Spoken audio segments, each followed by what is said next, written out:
Diceritakan sebelumnya, nampak Anandi sedang mengisi botol air.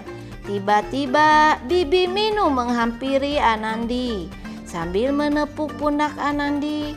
Anandi pun menengok ke belakang, melihat ke arah Bibi Minu. Bibi Minu bertanya kepada Anandi, "Kamu jangan terlalu banyak pikiran, Anandi." Dengan sedih Anandi menjawab omongan Bibi Minu kalau dia bingung menghadapi masalah ini. Bibi Minu pun berkata, "Kamu bisa melewati masalah ini." Bibi Minu nampak sedih melihat keadaan Anandi. Sementara di kamarnya Sanci, nampak Sip beserta polisi tengah meminta keterangan terhadap Sanci. Lalu Sanci pun memberikan kesaksian kepada polisi.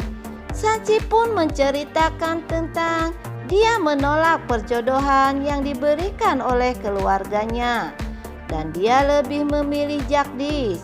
Dan Jagdis pun menerima lamaran Sanci tersebut.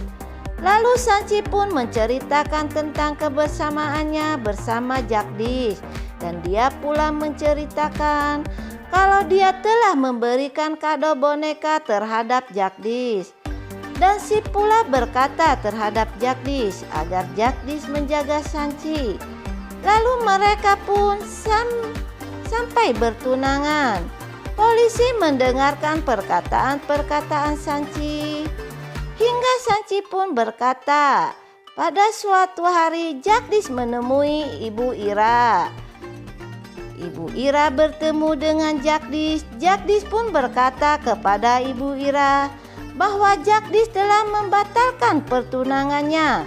Polisi mendengar semua itu hingga Jagdis pun memasangkan sindur di kepala Gangga. Kami semua melihat itu dengan kaget. Nampak Sip beserta polisi mendengarkan kesaksian Sanci. Sip pun dan Ibu Ira terdiam. Lalu polisi tersebut berpamitan kepada Sip dan juga Ibu Ira. Polisi pun meninggalkan kamar Sanci. Nampak Ibu Ira terdiam, begitu pula Sip yang pada waktu itu memegang pundak Sanci.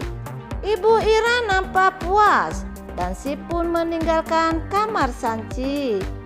Lalu Ibu Ira berdiri menyusul Sip keluar. Sesampainya di luar, nampak keluarga semua tengah berbincang-bincang bersama polisi dan juga Sip. Nampak polisi itu tengah berbicara kepada Sip kalau ini menyangkut pasal 309 yang menyatakan bahwa siapa melakukan percobaan bunuh diri, dia akan dikenakan hukuman 1 tahun penjara. Nampak Ibu Ira kaget mendengar semua itu. Polisi pun terdiam. Ibu Ira terdiam, tak terima mendengar pernyataan polisi tersebut.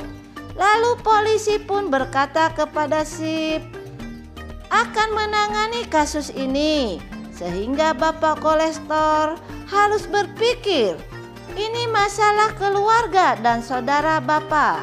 Nampak Sip menjelaskan kepada ibunya tentang masalah hukuman.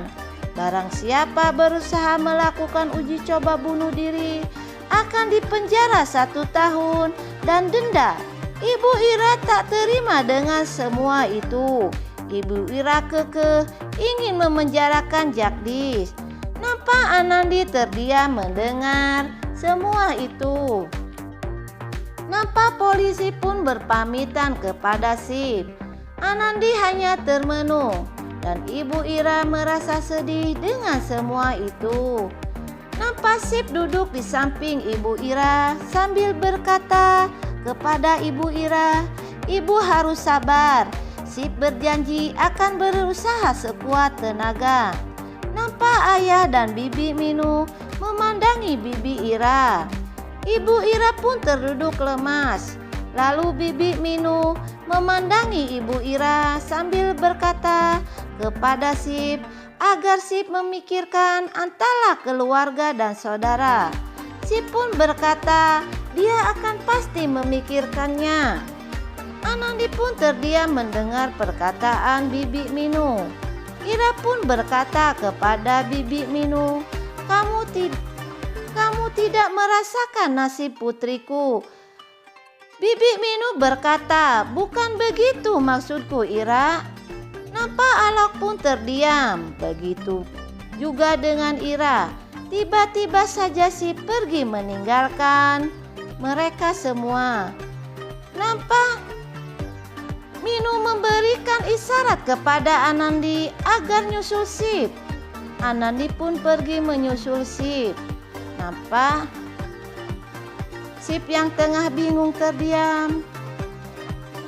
Datang Anandi sambil berkata, kamu harus bersikap adil. Nampak Sip berbicara kepada Anandi kalau dia bingung. Di pihak satu, dia keluargaku, dan di pihak lainnya dia saudaraku. Anandi pun terdiam mendengar perkataan Sip. Sip pun bertanya kepada Anandi, bagaimana kalau kamu di pihakku? Anandi pun berusaha menenangkan Sip sambil berkata, ini terlalu berat bagi kita semua. Sip pun terdiam. Oke kawan semua, bagaimana kisah selanjutnya? Jangan lupa untuk tekan tombol subscribe dan lonceng notifikasinya agar tak ketinggalan sinopsis berikutnya. Sekian.